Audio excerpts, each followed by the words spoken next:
What if I told you that 30 days from now you could have your laser business up and running, actually making money and well on its way to replacing your 9 to 5? This isn't some clickbait promise from another influencer. I've spent years building a handmade art business and what became an accidental laser business. Along the way, my freaking script won't go up. Along the way, I invested thousands of dollars into education and connected with countless makers and entrepreneurs. And now I'm handing you that exact roadmap that can fast track your journey. I really wish someone would have shown me this when I was first starting out. This video isn't sponsored, and my only goal is to give you information that can change things for you starting today.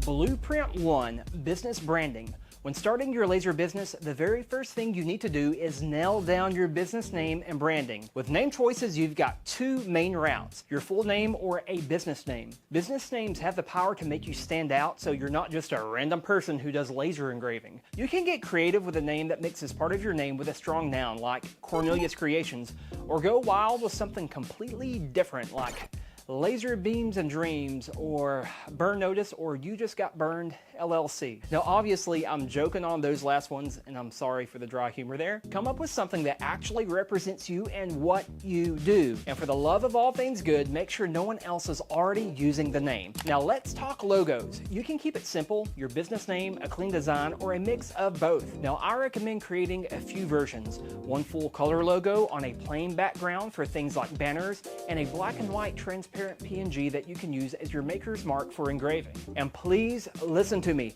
don't overcomplicate the dang logo. If it's too detailed, people won't be able to tell what it is, especially on a tiny phone screen or a small engraving. I've been through 4 logo changes because of this. If people can't make out what it is, they won't connect with it. If you're in a rush or on a budget, you've got 2 options. You can use a cheap logo app, hire someone on Fiverr, or reach out to a graphic designer, which is usually the best route if you're not tech savvy. Even ChatGPT could help. Once you've locked in your logo and business name, you officially have your brand. And branding is what people trust. It gives your business an identity. Well, almost. We've still got more to cover. And bonus tip, use the same fonts across all your marketing graphics. I recommend sticking to 2 to 3 different complementary fonts and picking a consistent color palette. There are free color palette generators online that provide codes you can easily plug into Photoshop or Canva. And don't just throw random colors together. Your logo, your graphics, your website, they all need intentional cohesion. That's what makes your brand unmistakable when people sees your name pop up.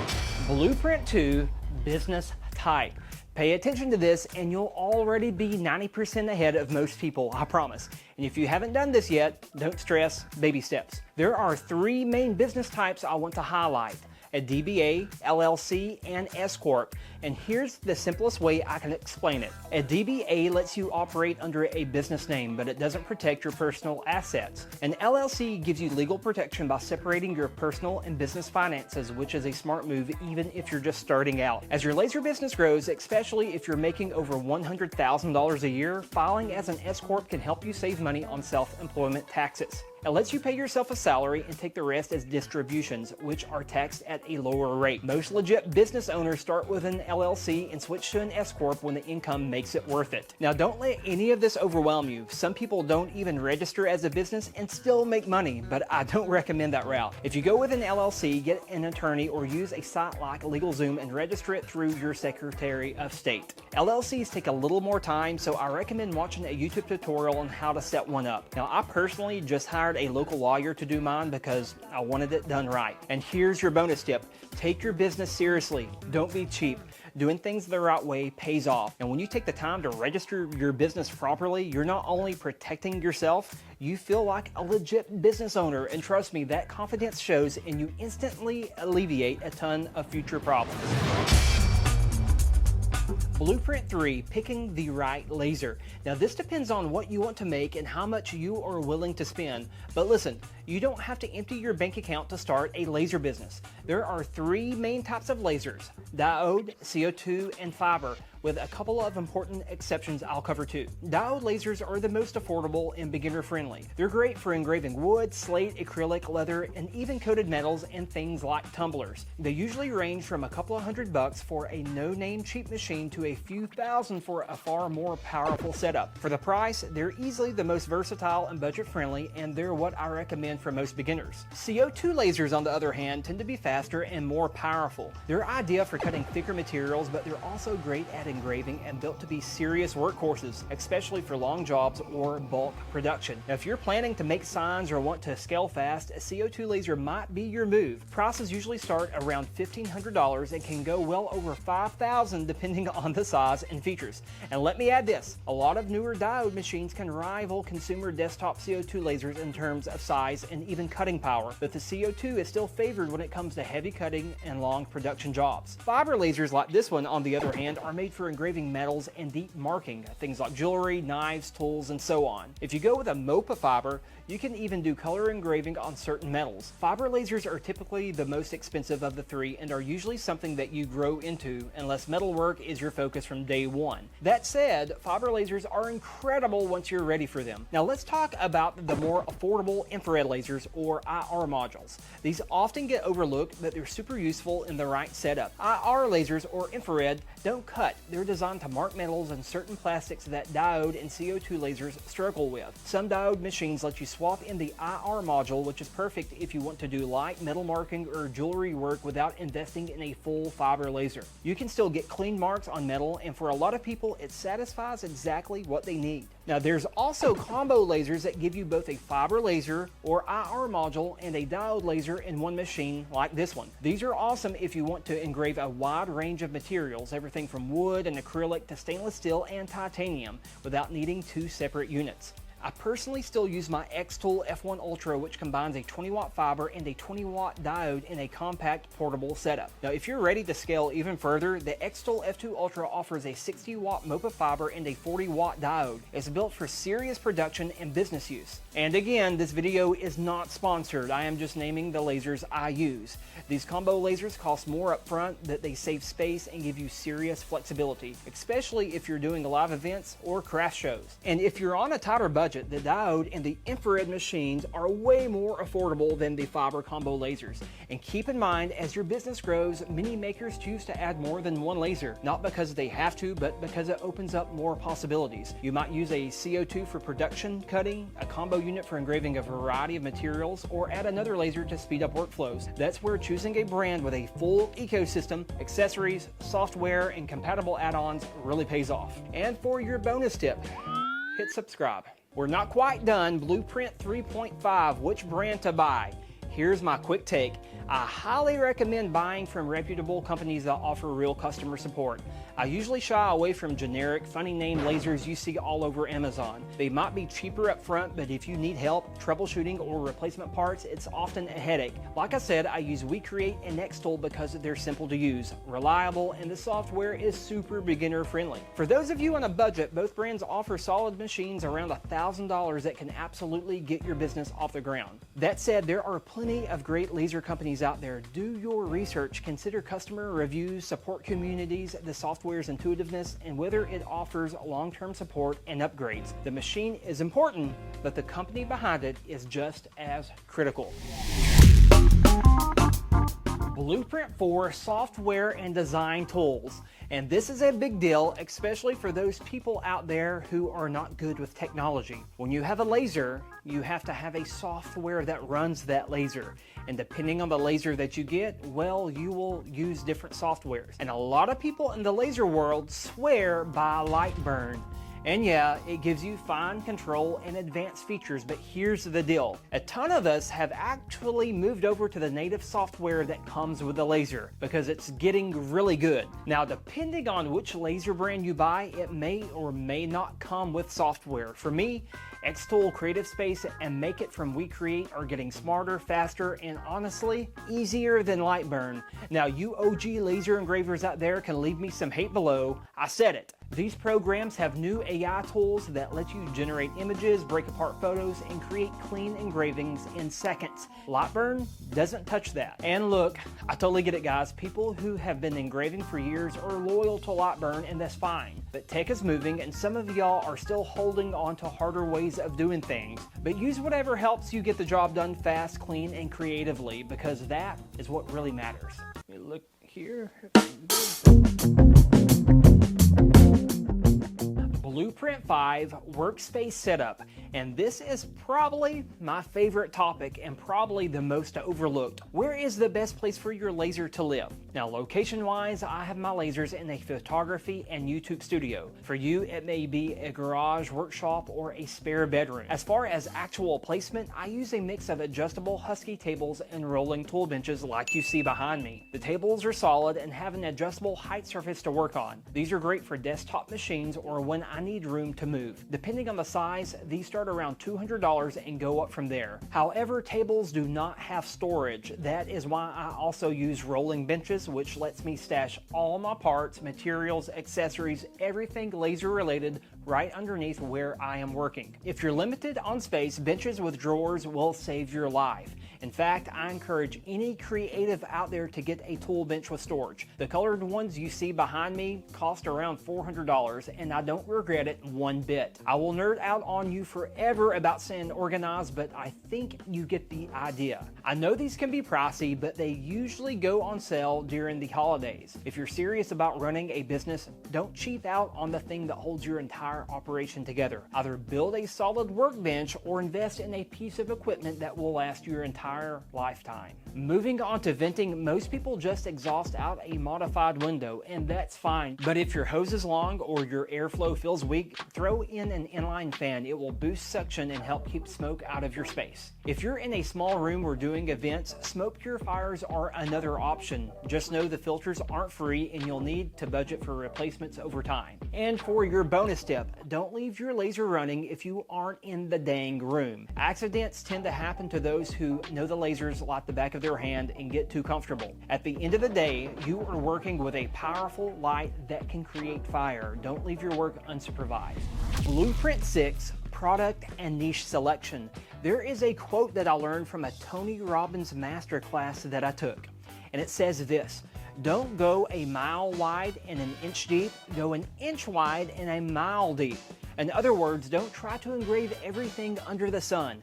Pick a few solid products, refine them, and become known for that. And here's a secret, please catch this. You can sell simple products if you learn to niche them. It's not about what you make, it's who you make it for. Now watch this.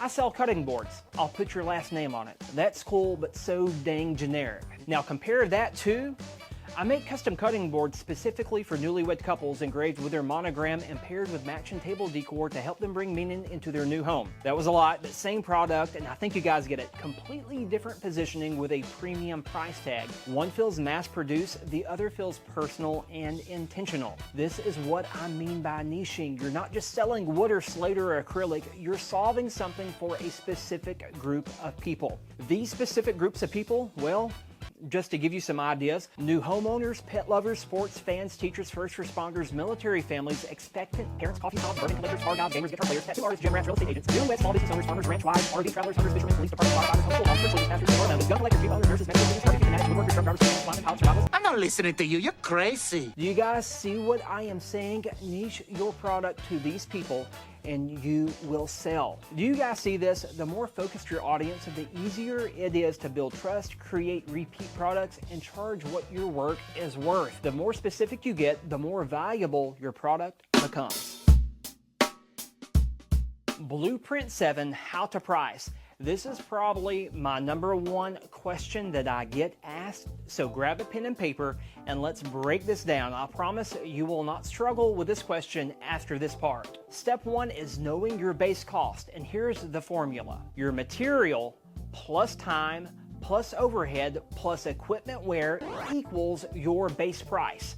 Let's say I bought a cutting board for $10. It takes me 4 minutes to engrave a name. I charge about $60 an hour, which breaks down to $1 per minute. So that's $4 in labor. My overhead, which is shop expenses, is around $300 a month. Let's say I average 60 orders a month. That is $5 per job. So let's add this up. Material $10, time $4, overhead $5, wear and tear $5, so the total base cost is $24. For step 2, add your profit. Now we get to mark it up. For custom work or low volume, I aim for 2 to 3 times markup. For bulk orders, maybe 1.5 to 2 times markup. In this case, $24 times 2 equals right around $50. And that's not a guess, it's math. For step 3, we adjust for market value.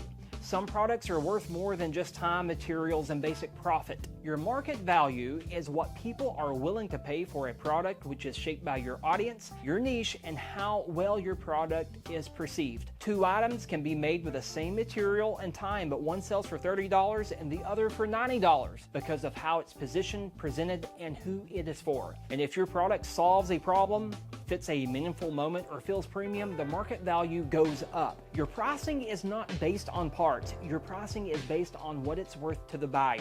Do your research. Also, when a buyer wants something beyond your standard design, like a custom layout, logo cleanup, or extra revisions, that's where you charge more. It's not for personalization itself, it's for the added time and creative work. Presentation matters too. If your product shows up wrapped in clean packaging, tissue paper, twine, maybe a thank you card, it feels intentional. It feels premium. That kind of detail raises the perceived value instantly. It makes your $40 product look like an $80 one, and that's how you separate yourself from everyone else in your field. And please do your research on presentation. People are also buying the feeling behind getting something that big box stores can't offer. And for step 4, add optional fees. If the job calls for it, don't be afraid to take on design fees, $10 to $50 if you're doing custom layouts or logos. A rush order fee, add 20% to 50% if they want it sooner, and a bulk discount. You can offer 10 to 30% off, just make sure you're still profiting. For the bonus tip, don't compete on price, compete on value. When you're quoting a product, make it a package. Custom engraved cutting board includes name, optional design, and gift wrap. That sounds professional, that sells. And for bonus tip 2, offer upsells. With any product you make, find another complimentary product you can offer with it for an additional charge. So if someone buys that custom engraved cutting board, offer a utensil bundle with it for, I would say, 20 to 30% or more. This is a quick way to instantly increase your profit margin. Blueprint 8, where to source materials. There are many places to source from, and each has its pros and cons depending on your volume, timeline, and budget. For affordable bulk materials, overseas suppliers like Alibaba can be a strong option, especially if you're ordering large quantities. I've done this myself. Now, prices are lower, but shipping takes time and quality can vary, so plan ahead and always test before going big. Amazon is quick and convenient, especially for smaller batches or when you need to restock fast. You'll pay more per item, but it's a solid option when speed matters. Now, local sourcing like hardware stores, lumber yards, craft shops can give you hands-on control. You can inspect quality, avoid shipping delays, and support your local community. If you find a product that sells consistently, try to buy in bulk. It helps you save money long-term, helps you maintain inventory, and avoids delays during the busy seasons. The upfront cost might feel high, but it usually pays off really fast. Laser engraving groups and communities on Facebook are one of the best resources out there. People share suppliers, reviews, deals, and materials you won't find just searching on your own. And there are tons of dedicated websites and US-based suppliers that sell laser-ready blanks, wood, acrylic, tumblers, and more. Once you start digging, you'll find a lot of great options. That went pretty well. Blueprint 9, marketing and social media. This is probably my favorite part of the video, and I'm asking you, please pay attention to what I'm about to tell you. I'm handing you a master key to unlock sales, and I'm not just saying that so you'll watch this video. I really mean this part. Please pay attention. Before you set up an online shop like Etsy, you need to find the diamonds in your backyard that you're not seeing. And what I mean is this. Establish yourself locally first. You can make sales today if you do what I show you. There is a way to post on social media that will flip a switch on in the buyer's brain to convert them.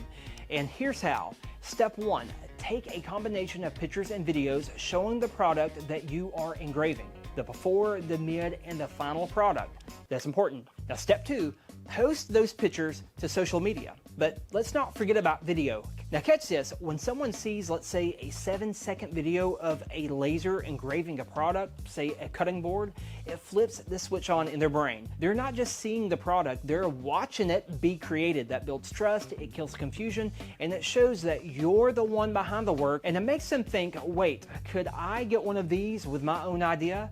This is called process-based marketing, and it works especially well for handmade and custom products. And here's a little secret, multi-million-dollar brands do this at scale because they understand the psychology of the buyer. But you can do it better because you're the maker. Now, for example, show a clean shot of a blank charcuterie board, then post a 5-second clip of the laser burning in the design, then post a picture of the final result styled or packaged up. That 1, 2, 3 punch, it builds belief, it shows the quality, it creates clarity, and it triggers the curiosity of the buyer. And don't ask me to get just psychological in explaining that. Don't overthink this. Use your phone, use natural light, and post the videos and pictures. Now that simple formula, the before picture, the video of the engraving, and the final product, it is what triggers the sale. So build local interest first, then scale online. You'll gain trust faster, get real feedback, and you'll be more prepared when it's time to open up a full store or run ads if you choose to go with e-commerce. And when you post, be specific. Don't say custom gift. Say retirement gift for a firefighter or a wedding gift for a couple who loves to cook. I don't know. That's what makes people say, this is exactly what I've been looking for. You're niching down. Marketing is not about being loud. It's about being clear and consistent. And that's how you get seen. And that's how you start stacking orders. Remember this formula for every product you make. People love watching lasers work. If you can capture a little video and take some pictures, people will engage with your post. Don't sleep on this. Do it and come back to this video and thank me later. Blueprint 10, selling platforms and order flow.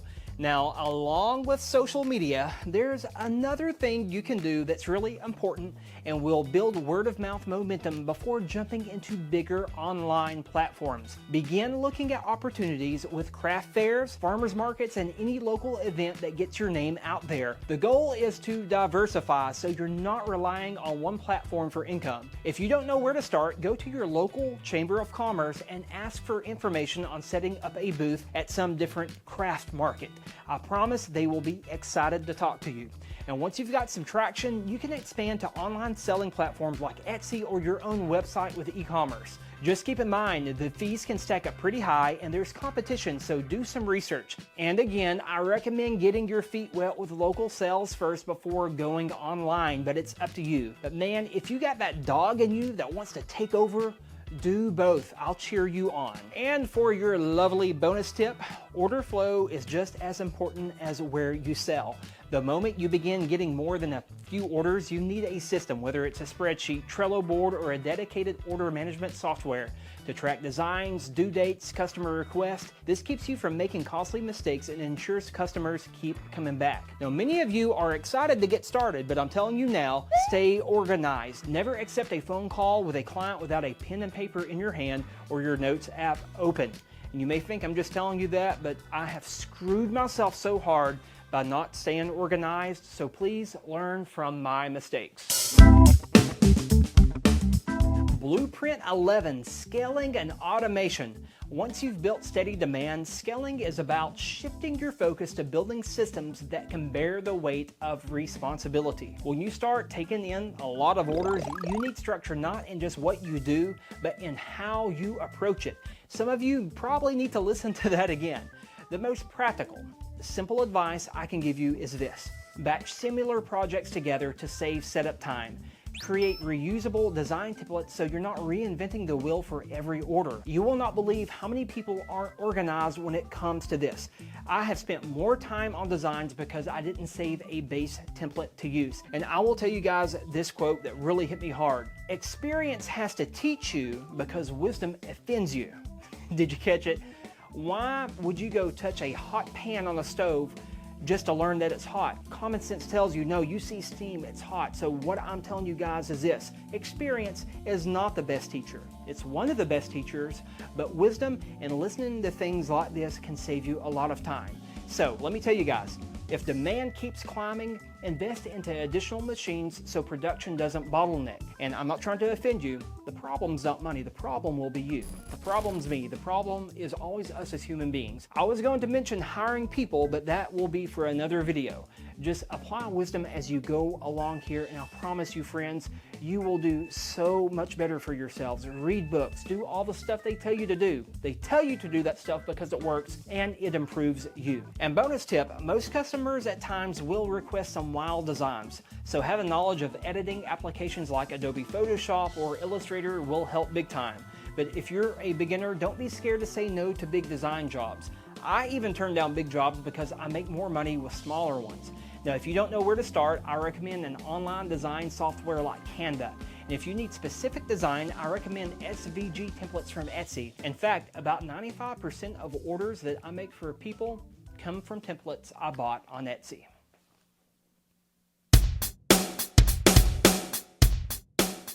And finally, Blueprint 12, communication.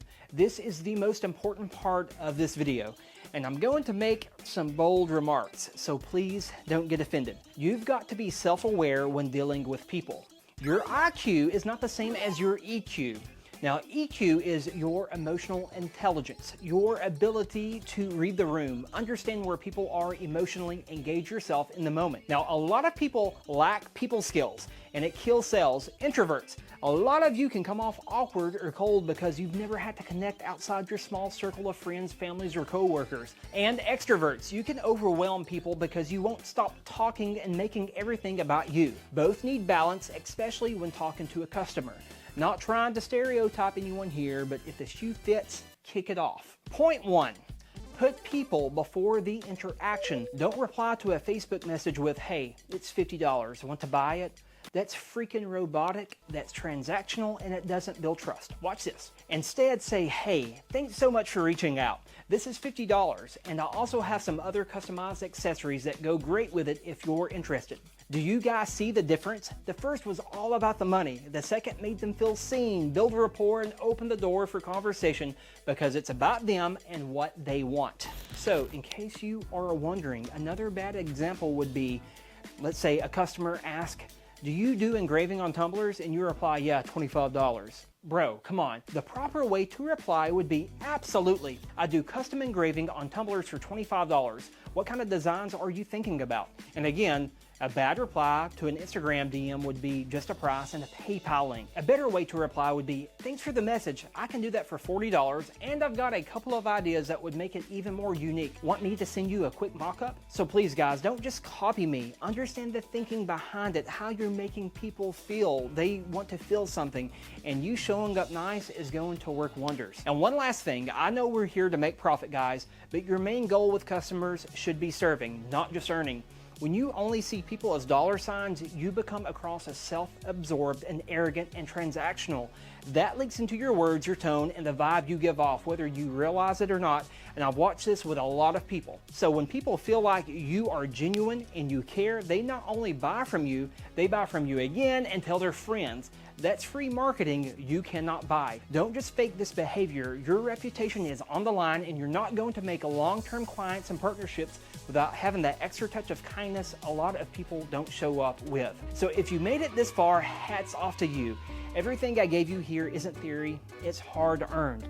I've wasted money, I've wasted time, and I've learned the hard way so you don't have to. Now listen, don't just watch this video and sit on it. Pick one thing, branding, pricing, marketing, whatever hits you the hardest, and start on it today. That's how momentum builds. And if you're serious about replacing that 9 to 5, you don't need luck, you need action. And if you apply everything that I just laid out, you'll be looking back in 30 days from now with an actual business under your belt instead of just an idea in your head. This channel isn't about fluff or hype, it's about getting you moving. So please go subscribe if you want to, and this is your jam. I would love to have you join the family here.